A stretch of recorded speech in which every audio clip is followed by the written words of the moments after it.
내 영혼아 여호와를 송축하라. 내 속에 있는 것들아 다 그의 거룩한 이름을 송축하라. 아멘. 사랑이 많으신 그리고 은혜가 풍성하신 하나님 아버지, 하나님께서 우리를 사랑하여 주셔서 축복의 자리, 말씀의 잔치에 우리를 초청하여 주셔서 참으로 감사드립니다.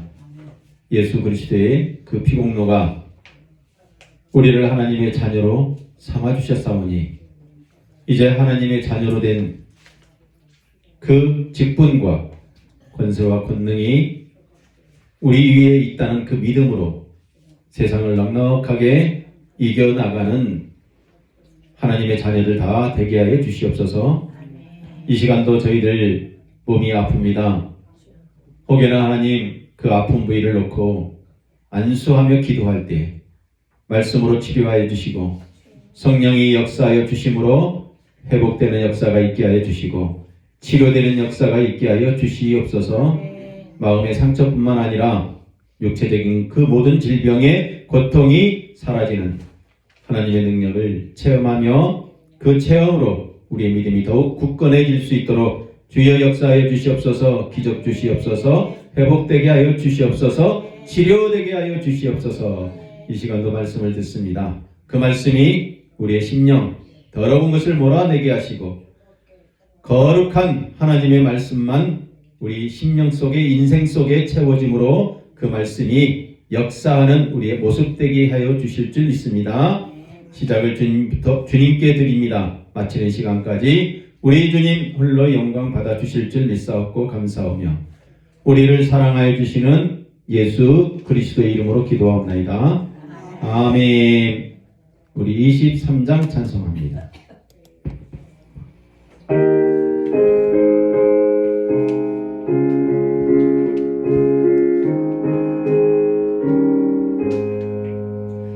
만님이 내게 있으면 그 입 다 가지고 내 구주 주시는 정을 늘 찬송하겠네.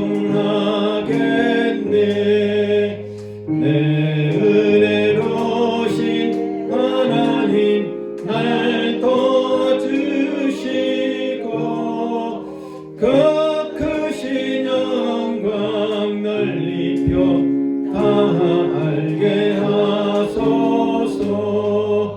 내 주의 귀한 이름이 날 위로하시고 이 귀의 음악 같으니 참이라 되도다. 내 죄의 권세 깨뜨려 그 결박 푸시고 이 추한 마음을 비로소 곧 정케 하셨네.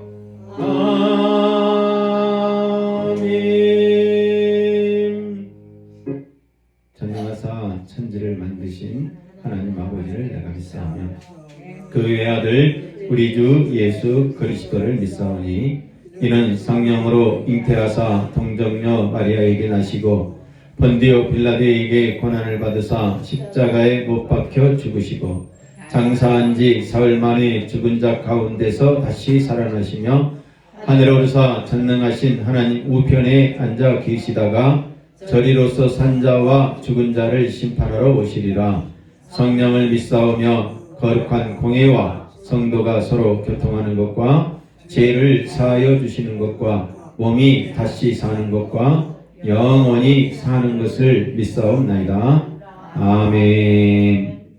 우리 교동문 45번 교독합니다. 주보에도 있습니다. 내 영혼아 여호와를 송축하라. 내 속에 있는 것들아 다 그의 거룩한 이름을 송축하라. 내 영혼아 여호와를 송축하며 그의 모든 은택을 잊지 말지어다. 그가 내 모든 죄악을 사하시며 내 모든 병을 고치시며 내 생명을 파멸해서 속량하시고 인자와 궁일로 간을 씌우시며 좋은 것으로 내 소원을 만족하게 하사 내 청춘을 독수리같이 새롭게 하시는도다. 여호와는 궁율이 많으시고 은혜로우시며 노하기를 더디하시고 인자하심이 풍부하시도다. 자주 정체까지 아니하시면 율을 영원히 두지 아니하시리로다. 우리의 죄를 따라 우리를 처벌하지는 아니하시며 우리의 죄악을 따라 우리에게 그대로 갚지는 아니하셨으니 이는 하늘이 이 땅에서 누구같이 그를 경외하는 자에게 그의 인자하심이 크심이로다. 아멘. 동이 서에서 먼 것 같이 우리의 죄가를 우리에게서 멀리 옮기셨으며 아버지가 자식을 긍휼히 여김같이 여호와께서는 자기를 경외하는 자를 긍휼히 여기시나니. 다 같이 이는 그가 우리의 체질을 아시며 우리가 단지 먼지뿐임을 기억하심이로다. 아멘.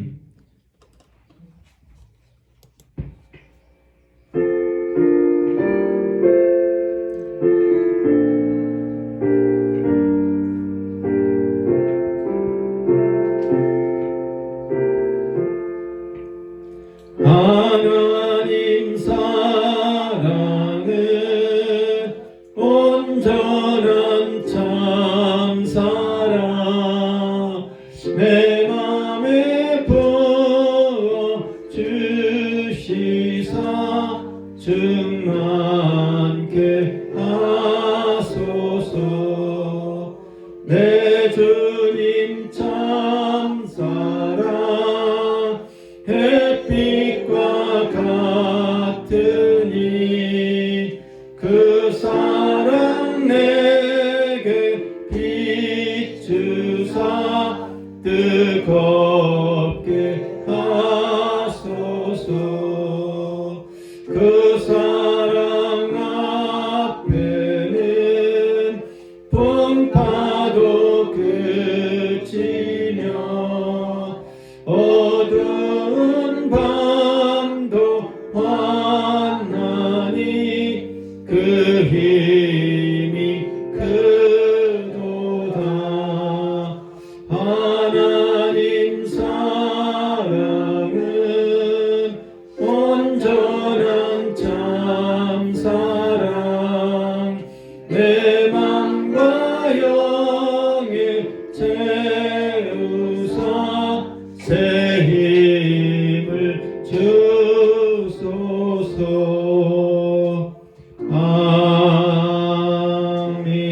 아멘. 이 시간은 우리를 대표해서 박평순 권사님 기도하시겠습니다. 다 같이 두 손 모으고 두 눈 감고 기도해요. 네, 여기서부터 하나님께 영광의 예배 중에 임하게 하옵소서. 아멘. 예수 그리스도의 사랑으로 구원을 받았습니다. 제 용서를 받아 감사로 머리를 숙였습니다. 아멘. 하루하루를 즐겁게 생활하게 하옵시는 것이 감사합니다. 드립니다. 말씀의 은혜가 풍성하도록 주시는 은혜로 살아가게 하옵는 것을 감사드립니다. 아멘.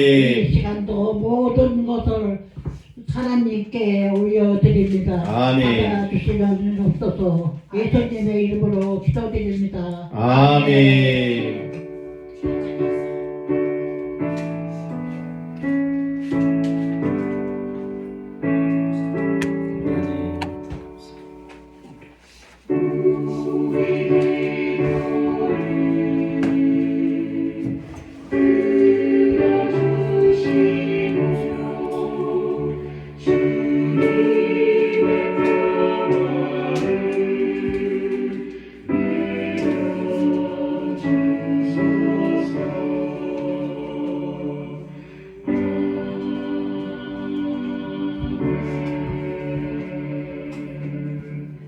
아멘. 너는 내게 부르짖으라 내가 내게 응답하겠고 내가 알지 못하는 크고 은밀한 일을 내게 보이리라. 아멘. 이 시간은 말씀 같이 보도록 합니다. 주보에도 있습니다.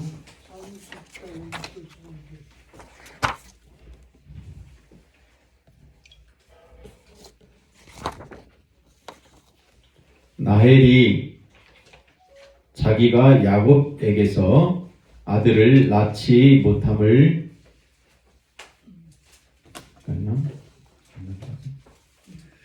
다시 봉독합니다. 라헬이 자기가 야곱에게서 아들을 낳지 못함을 보고 그의 언니를 시기하여 야곱에게 이르되 내게 자식을 낳게 하라. 그렇지 아니하면 내가 죽겠노라. 야곱이 라헬에게 성을 내어 이르되 그대를 임신하지 못하게 하시는 이는 하나님이시니 내가 하나님을 대신하겠느냐. 누가복음입니다. 나는 일회에 2번씩 금식하고 또 소득의 11조를 드리나이다 하고 세리는 멀리 서서 감히 눈을 들어 하늘을 쳐다보지 못하고 다만 가슴을 치며 이르되 하나님이여 불쌍히 여기소서 나는 죄인을 죽는다 하였느니라.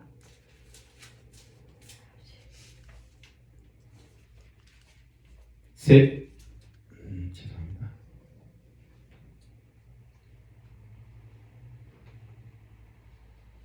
내가 너희에게 이르노니 이에 저 바리새인이 아니고 이 사람이 의롭다 하심을 받고 그의 집으로 내려갔느니라. 무릇 자기를 낮추는 자는 높이는 자는 낮아지고 자기를 낮추는 자는 높아지리라.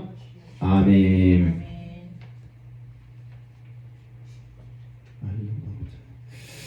오늘은 경쟁에 대한 얘기입니다. 경쟁심에 대한 통증에 대한 얘기인데요. 오늘 말씀을 보면 야곱에게는 부인이 아내가 2명이 있었습니다.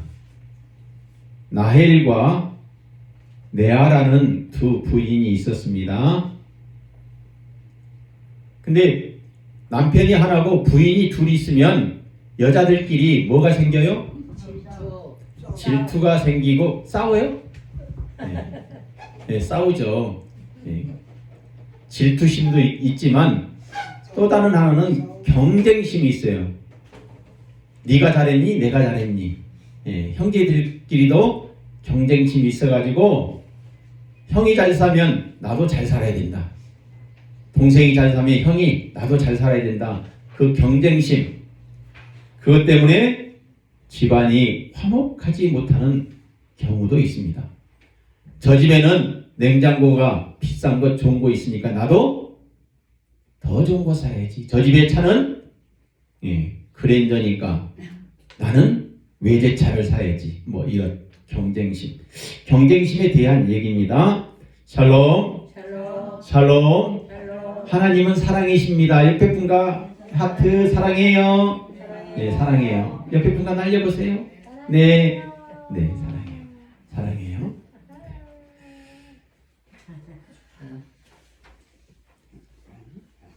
겨울에 시골에서 살면서 제가 학교 다닐 때 요즘에는 도시가스가 들어와서 바닥에 보일러를 쫙 깔아놔서 방 전체가 훈훈합니다.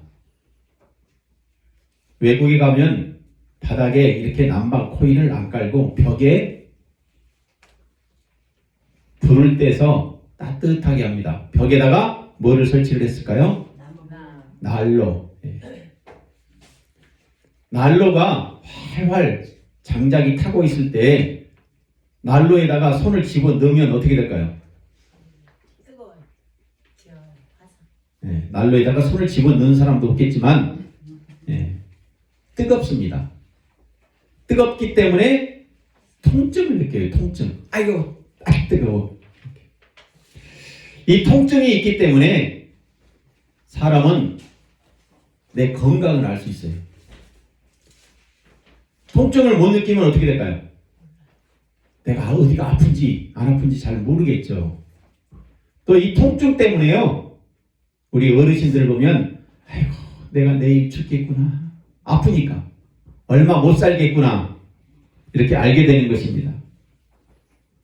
통증은 그래서 참된 인생을 알게 하는 거예요. 통증을 느끼기 때문에 병원에 갑니다. 마음에 통증이 있을 때 어떻게 치료해야 할까요? 마음의 통증 중에 이 감정 중에 경쟁심이라는 게 있습니다. 경쟁심의 감정은 내가 살아남기 위한 방어 기제입니다. 몸이 아프면 병원에 가는데 병원에 왜 가죠? 그렇죠. 살아남기 위해서 가는 거예요. 내 약점을 약으로 보완하고 또 잠을 자버림으로써 회피하는 그 통증의 감정을 말합니다. 오늘 우리가 본 본문에 보면 야곱의 인생, 그 인생이 경쟁심에 대한 통증으로 살아갑니다. 형을 이겨서 내 욕구를 충족하려는 통증. 형과 화목해서 살려고 하는 게 아니라 형을 이기려고 하는 그 마음의 감정, 경쟁심. 그래서 마음에 통증이 있어요, 늘. 그 통증. 그래서 결혼하면 형과 멀어지니까 행복하겠지라고 생각했어요. 결혼을 했습니다. 결혼을 해서 가정을 꾸렸습니다.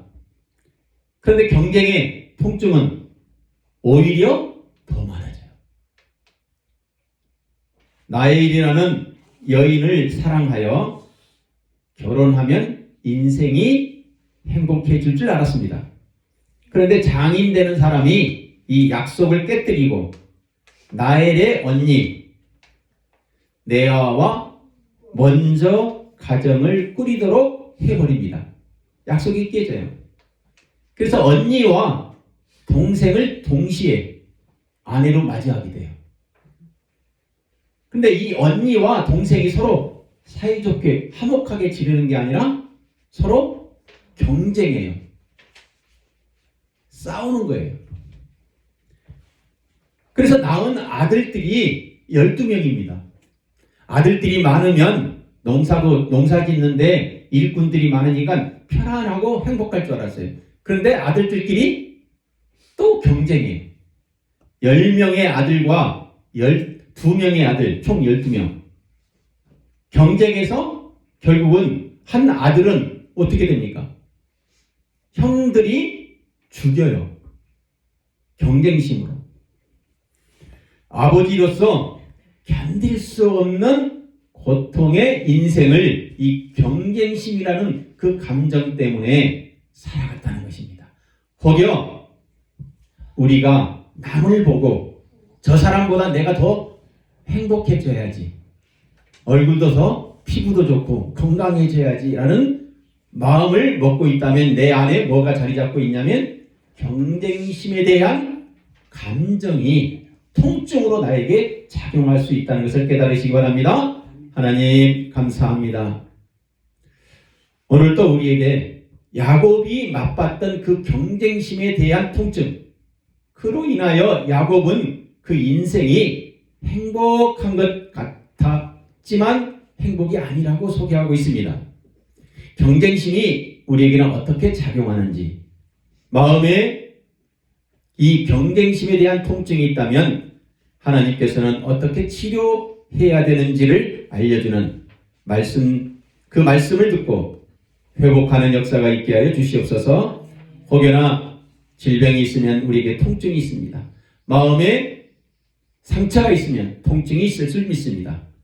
이 경쟁심에 대한 통증, 이 감정, 오늘 말씀을 듣고 회복되는 시간 되게 하여 주시옵소서. 특별히 10의 1조를 드린 손길이 있습니다.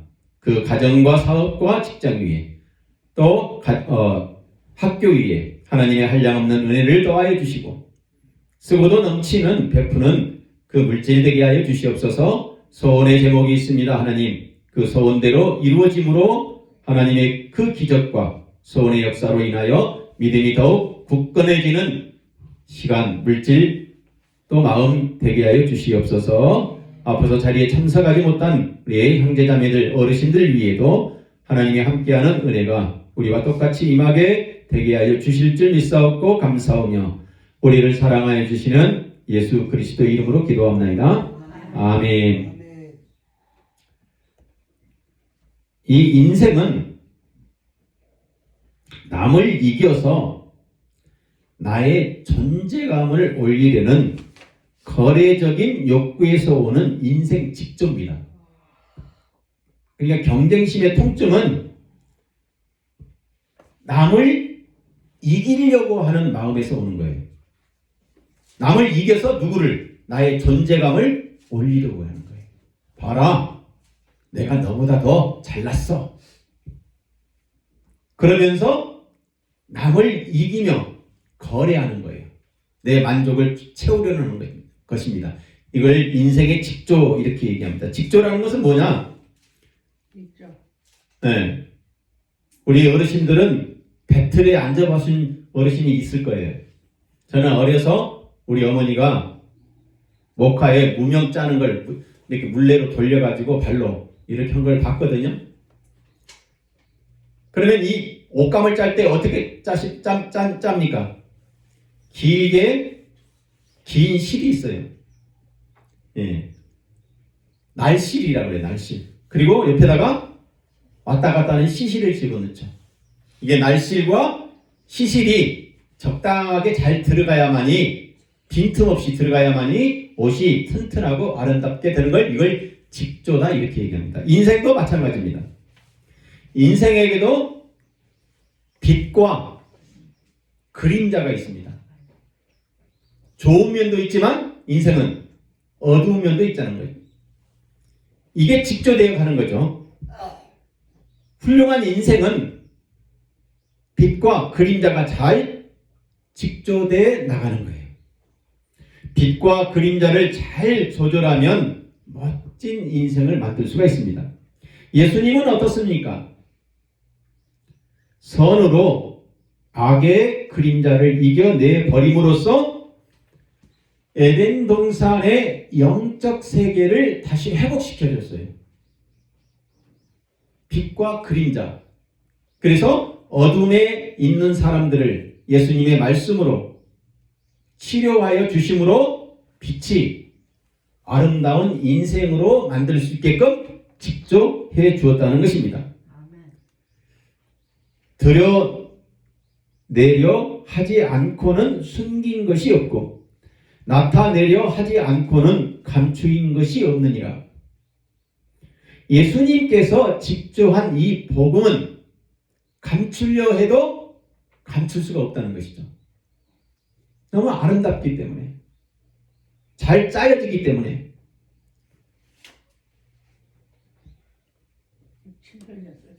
복음의 빛으로 인하여 인생의 통증, 시기, 질투, 분열, 이러한 통증이 더 선명하게 드러나게 되므로 치료가 된다는 것입니다.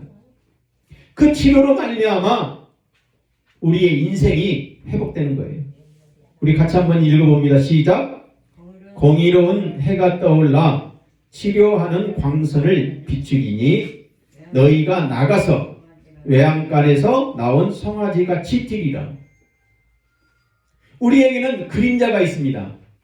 이 그림자를 이기고 나올 때 마치 실을 짤 때, 가로 세로 집어넣을 때 잘 조절되면 틈틈이 잘 짜여서 그 옷감이 어떻게 되어 있습니까? 아름답게 되는 거죠. 공의로운 예수는 복음의 빛으로 치료하는 광선으로 통증을 알게 할 뿐만 아니라 예수 그리스도를 알므로, 기도함으로 우리의 병든 마음을 치료해 주신다는 거예요. 그래서 병든 마음이 있다면 기도해야 합니다. 말씀을 들어야 합니다. 그 공간을 아름답게 직조되는 인생으로 멋있게 된다는 거예요. 이게 조화입니다. 이 조화가 되므로 우리는 이렇게 살아야 합니다. 내 원수가 넘어질 때에 즐거워하지 말며 그가 엎드려질 때에 마음에 기뻐하지 말라. 마음에 통증이 치료되지 않는 이유에 대한 얘기입니다. 마음의 통증이 치료되지 않는 이유가 자기 중심적인 교만이 진리를 애복해버리기 때문에 그래요. 원수가 넘어지면 우리가 그렇죠? 나는 잘 되고 남은 못 됐으면 좋겠어요. 나는 돈을 많이 벌더라도 남은 돈을 못 벌었으면 좋겠다는 거예요. 이게 교만입니다. 내 중심적인 사고라는 거예요. 그러므로 어둠이 자꾸 더 올라오게 만드는 거예요. 빛이 들어가 버리는 거죠. 우리의 인생은 그림자보다는 빛이 더 선명하게 드러날 수 있어야 합니다. 이것을 이기지 못하기 때문에 내 가슴 속에 경쟁심이라는 그 통증이 더 크게 작용하는 것입니다.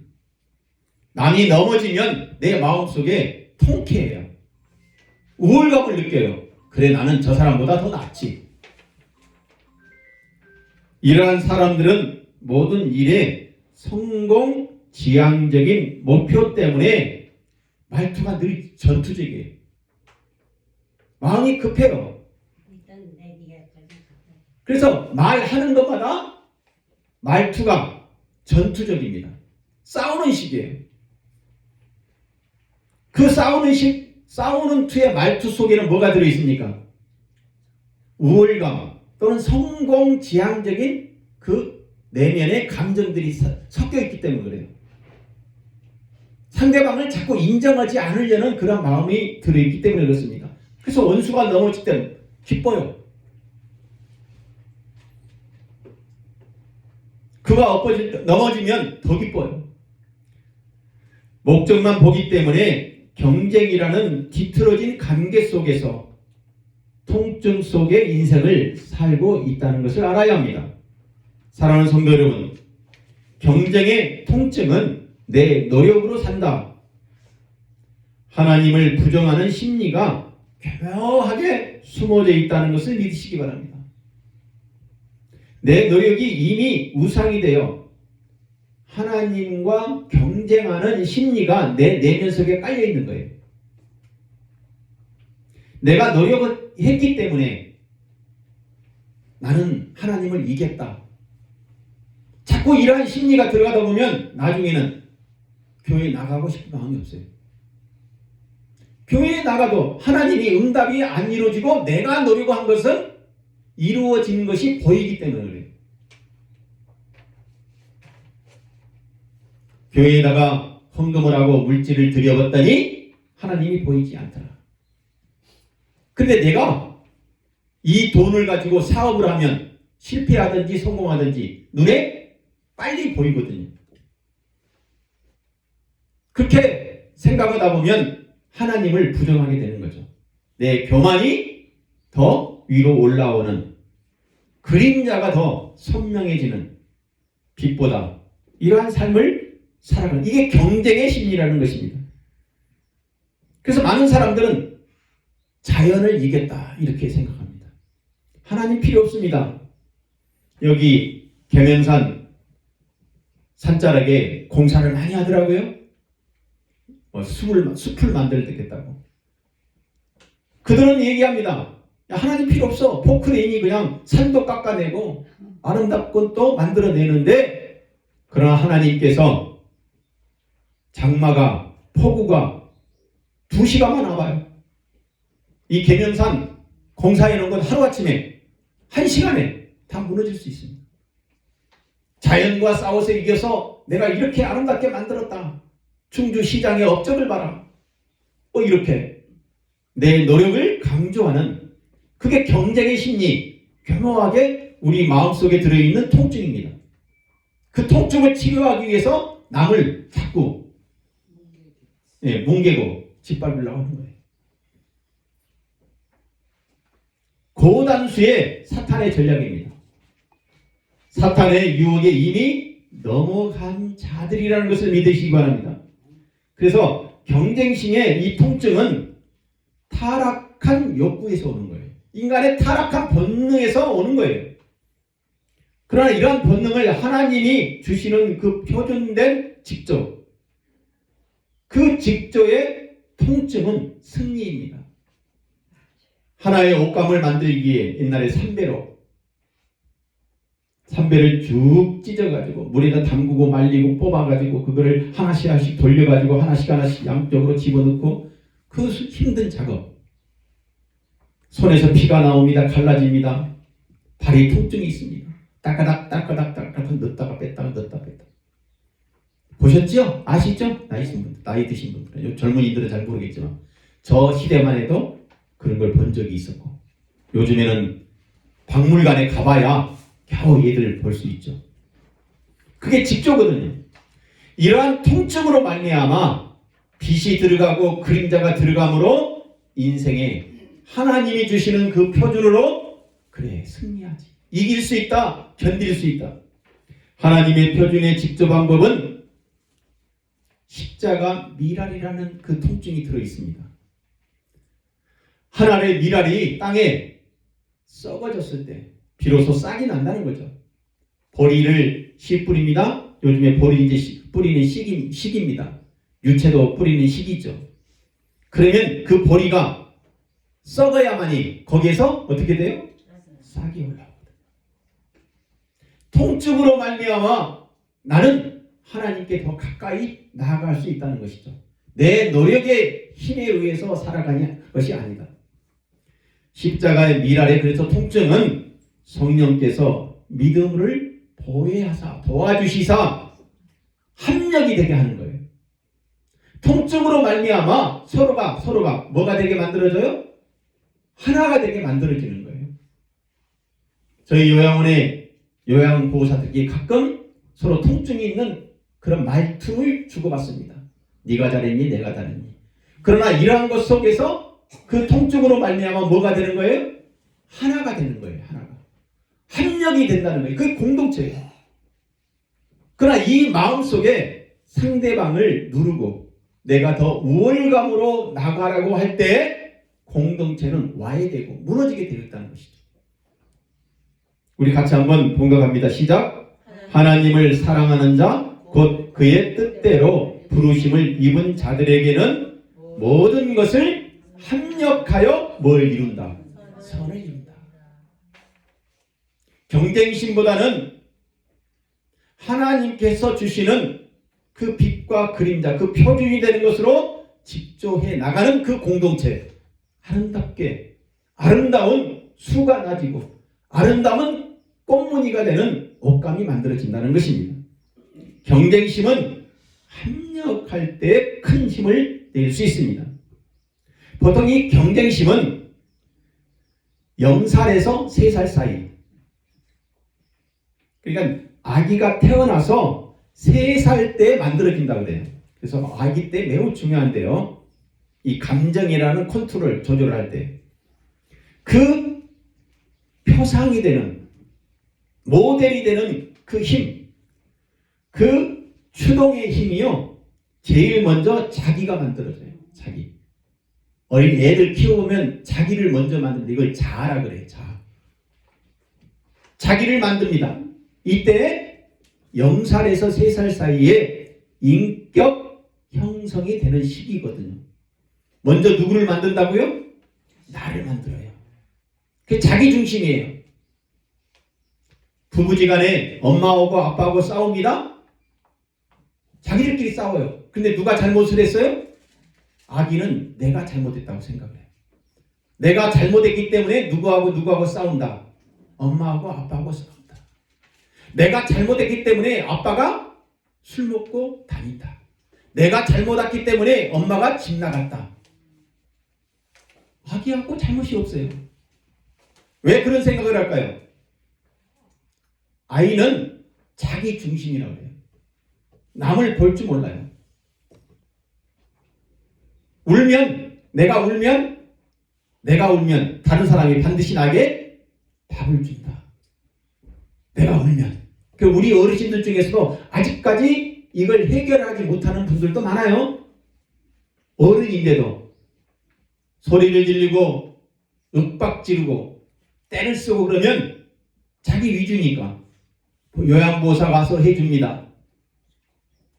원장님이 와서 해줍니다. 자기 중심적인 삶. 그걸 자기상이라고 해요. 자기상. 자아 형성. 이 자아만을 가지고 세상을 살아가지는 않습니다. 자아는 뭐예요? 나거든요. 그런데 세상은 누구와 같이 살아가는 거예요? 나 혼자만 사는 게 아니라 옆에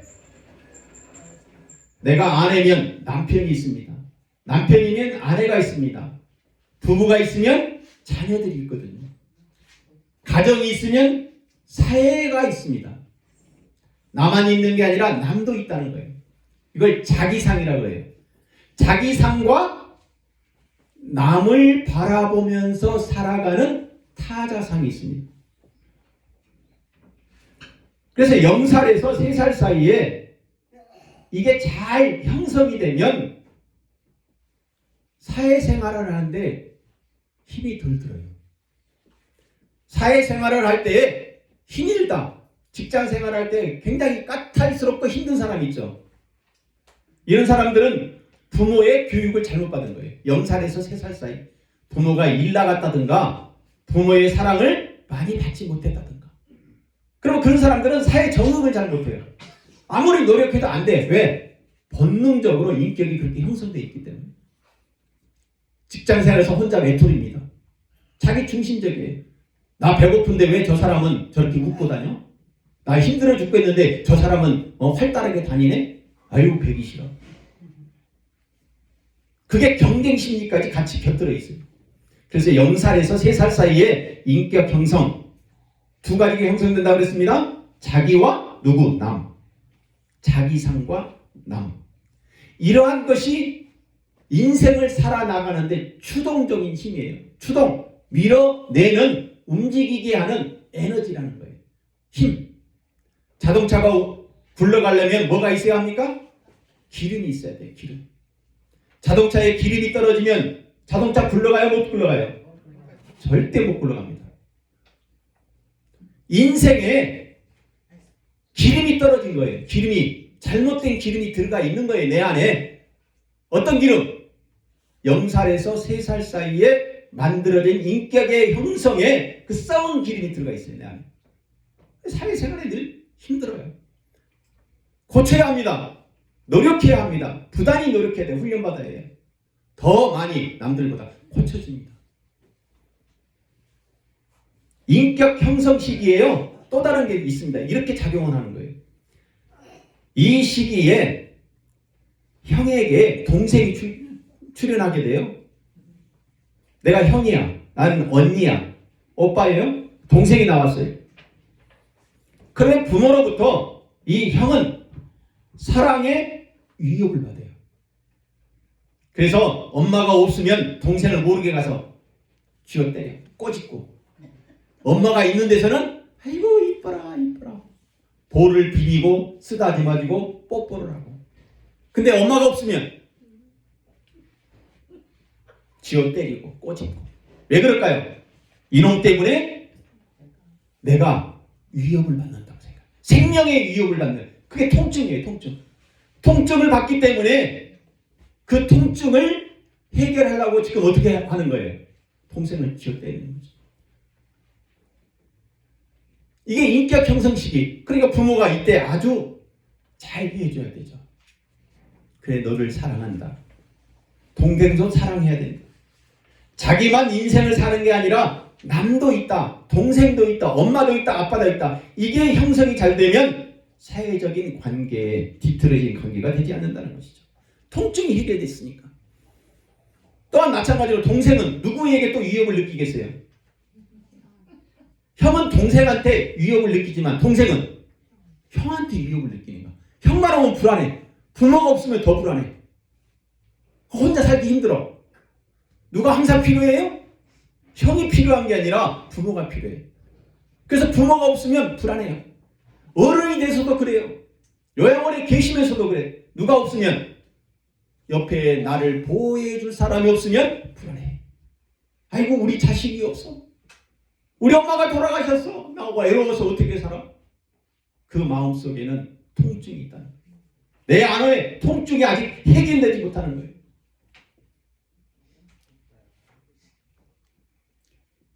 에서가 야곱을 미워해요. 에서는 형이에요. 야곱은 동생입니다.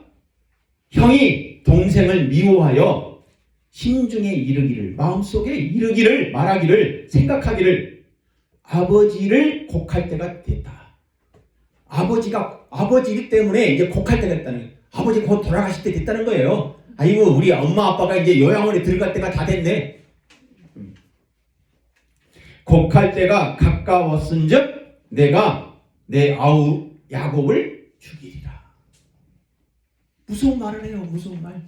동생이, 그 동생 때문에 내가 힘들게 살았다. 아버지만 돌아가셔 봐라. 그러면 내가 누구를? 에서가 동생 야곱을 죽이겠다는 거예요. 자기 상이 확립이 되고 다른 상이 만들어질 때, 그러니까 자기 상에서 타자 상으로 넘어갈 때, 그게 0살에서 3살 사이거든요. 나 위주로 살다가 아버지가 보입니다. 형이 보입니다. 동생이 보입니다. 이걸 타자상으로 넘어갈 때, 자기보다 타자에 대한 애착이 잘 형성되면 사회적 생활에서 전투 대상보다는 합력의 상태로 학습이 되는 거예요. 동생 때문에 내가 못 살아. 엄마 때문에 못 살아. 오빠 때문에 내가 인생 망쳤어. 어렸을 때 이게 형성이 잘못되면 사회적인 관계가 뒤틀어진다는 거예요. 그러면 어떻게 해야 되느냐? 애착 관계가 어려서 잘 형성되어야 한다는 것이죠. 자기와의 애착 관계도 중요하지만 주변에 있는 부모와의 애착 관계도 중요하다는 것이죠. 형이 동생을 안아줍니다. 아이고 그랬어? 따뜻해. 그럼 동생이 뭐라고 느껴요? 형이 나를 사랑하는구나. 형은 또 동생이 나를 사랑하는구나. 남이 나를 사랑하는 것을 잘, 이 관계가 형성되어 있으면 남을 바라볼 때 경쟁의 대상이 아니라 무슨 관계예요? 합력의 대상으로 보는 거예요. 아이고 저 사람이 있으면 내가 행복해. 어려서부터 그렇게 관계가 형성이 되어 있어야 되는데, 이게 완대에 있는 사람은 어려서 부모로부터 미움을 받거나 형제지간에 미움을 받은 거예요. 그래서 나만 사랑하지 남이 나를 사랑해 주는 것을 몰라. 자기 애착만 있어요. 타자 애착이 없어요. 자기 상과 타자의 상이 균형이 잡혀 있어야 합니다. 이게 잘 형성되면 사회적인 생활에서 남과 내가 전투의 대상이 아니라 무슨 상대요? 합력의 상태입니다.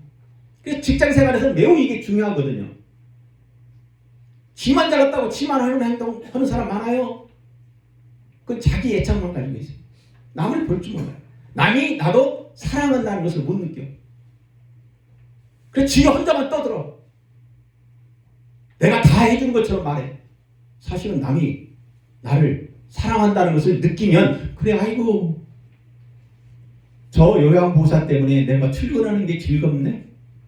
저 어머니 때문에, 저 어르신 때문에 내가 행복해. 합력의 대상이에요. 합력, 공동체. 그게 노된나무 요양원이 되어야 한다는 것입니다. 교회가 되어야 한다는 것입니다. 에서와 야곱의 관계가 그게 안 돼 있어요. 성경에서 왜 이 얘기를 하겠습니까? 이렇게 안 돼 있기 때문에, 경쟁 관계로 살았기 때문에 그 인생이 행복하지 않다. 결혼하면 행복해지겠지? 아니에요. 자식을 낳으면 행복해지겠지? 아니에요. 돈을 벌면 행복해지겠지? 아니에요. 그 마음속에 인격적인 형성이 어려서 잘못되어 있기 때문에 죽을 때까지 가는 거죠. 그걸 훈련받지 못하면, 치료되지 못하면 그 통증으로 늘 사는 거예요. 타자상이 자기 애착의 위협 대상이 되었기 때문에 형과 동생의 관계는 어른이 된 후에도 경쟁적인 관계로 사는 거예요. 그래서 형제 사이에 소모적인 경쟁, 쓸데없는 거 가지고 계속 찌룩자룩 직장생활 하시는 우리 선생님들 봐도 그래요. 저도 직장생활 해봤지만 하찮은 거 가지고 찌룩자룩해. 전투적 인생을 살아가는 거예요. 전투적. 늘 전투야. 그 사람 보면 톤이 올라가. 벌써 한마디 올라가. 말을 부드럽게 안 해. 이거 했어? 이거 왜 안 했어? 아니 나 퇴근하는데 왜 안 해갖고 왔어? 막 이렇게 벌써 말이 올라가요. 톤이 솔로 올라가는 거죠. 사랑하는 성도 여러분, 하나님께서 주시는 표준으로 직조하는 통증은요, 사랑입니다. 나도 사랑하지만 상대방이 나도 사랑한다는 것을 알아야 돼. 그럼 통증이 없어져요. 저 사람이 나를 사랑하고 있다는 것을 알아보세요. 부부지간에도 행복해지는 거예요. 왜냐하면 하나님의 직조는 타자상이 자기 상에 해당하는 십자가이기 때문에. 십자가가 뭐예요? 나를 죽이고 남을 높이는 거거든요. 남이 나를 사랑한다는 것을, 예수님이 나를 사랑한다는 것을 아는 거예요. 이게 잘 안 되는 사람은요, 예수님이 어떻게 나를 사랑해? 내가 예수님을 사랑해야지. 뭐 이렇게 되는 거죠. 자기 상이 더 커요. 내가 교회에서 일해야지. 교회에서 나에게 해준 게 뭐가 있어? 남을 보지 못하는 타자상은 밑에 있고 내 상, 자기 상만 커져 있는 거죠. 십자가는 타자상과 자기상의 통증이 다 있지만 합력하여 선을 만들기 때문에 승리하게 된다는 것을 믿으시기 바랍니다. 그래서 타자상보다 자기상을 높이려고 하는 것은 교만입니다. 남보다 내가 더 우월을 하려고 하는 것은 교만이 들어있어요. 경쟁 심리에서 이기려고 하는 성공지향적인 인생. 절대 자기 거 안 가르쳐줘요. 직장생활 하다 보면요, 자기만 가지고 있는 비밀이 있어. 안 가르쳐줘. 사업에서도 그래요. 사업에서 내 노하우는 이거야. 내가 왜 이 노하우를 어떻게 터득했는데 너한테 알려줘? 그래서 죽을 때까지 곡간의 키는 시어머니가 쥐고 주고 며느리한테 안 주고.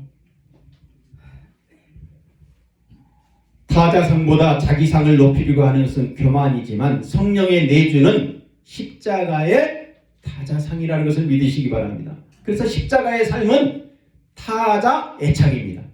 타자 애착. 따라서 해봅니다. 타자 애착. 그게 십자가입니다. 타자 애착은 예수 십자가로 사는 복음입니다. 타자 애착보다 자기 애착이 강한 야곱의 어머니 리브가의 성격을 보면 알 수 있어요. 리브가는 누구죠? 아브라함의 며느리고 이삭의 아내이고 야곱의 어머니예요. 이 리브가의 성격은 성경을 보면 괄괄하고 지배적인 여인 같아요. 약간 대장부 기질이 있었던 것 같아요. 활달한 성격, 동네에 찾아온 손님들에게 낙타에다가 물을 주고. 그 시골에서 저는 어렸을 때 농사를 짓다 보면 저 먼 데서 밭에서 일하고 있는 분이 있어요. 그러면 우리 어머니가 이리 와 같이 먹자고 이렇게 불러. 저희 어머니가. 근데 어떤 사람은 자기만 숨어서 먹어. 나무 그늘에서. 절대 안 줘.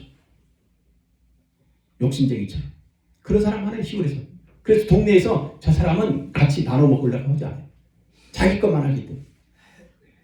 그러나 이 리브가는 저희 어머니가 그랬던 것처럼 이리 와. 지나간 사람에게도 먹을 것 주고 나눠주고. 그런 성격. 여물도 주고 심지어는 물을 떠서 손님에게까지 대접하는 거예요. 이런 엄마가 쌍둥이를 낳아요. 쌍둥이를 낳는데 이 괄괄한 성격 때문에 아들 둘이 성격이 또 달라. 한 놈은 괄괄해. 키가 커. 근데 한 놈은 좀 작아. 그리고 내성적이야. 괄괄한 어머니가 두 아들을 누구를 더 사랑했겠어요? 똑같이 사랑하면 좋은데 자기를 닮은 괄괄한 놈은 조금 안 좋게 보여. 조금 부족한 놈. 아이고 얘는 어떻게 먹고 살래나 앞으로. 이놈이 좀 잘 돼야 할 텐데. 그래서 동생을 더 이뻐합니다. 이런 편협적인 사랑을 해요.